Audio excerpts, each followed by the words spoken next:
মেমেন্টোস, ট্রফিজ, certificate বা medals এর জন্য। Okay, that is my achievement.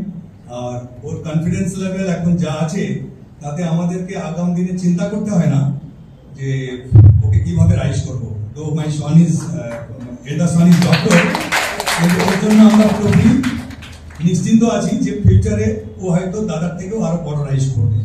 And definitely thanks to the abacus team. In fact sir যে বললেন যে কগনিটিভ স্কিলস, আমরা তো ক্যালকুলেশন দেখলাম, সুতরাং আমাকে আর ফার্দার ব্রিফ করার দরকার নেই যে শার্পেন মেমোরি বা different type of cognitive skills grow করার জন্য একটা ছেলে, যেটা আমরা হয়তো চোখের আড়ালে দেখে পরের ওয়ার্ড নাম্বারটাই হয়তো বুঝতে পারছিলাম না, 531 এর পর 797 এসছে, তারপরে কি এসছে সেটাই মাইন্ড থেকে বেরিয়ে গেছিল, কিন্তু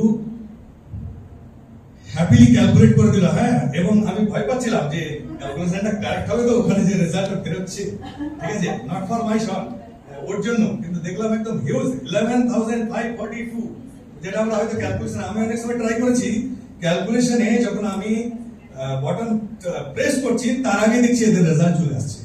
সো স্যার যেটা বললেন যে আমাদের যে ওভারঅল কগনিটিভ স্কিলস, সেটা ফিউচার জেনারেশনের জন্য দরকার হয়ে পড়বে, হ্যাঁ, সেটার ডেভেলপমেন্টের জন্য আলটিমেট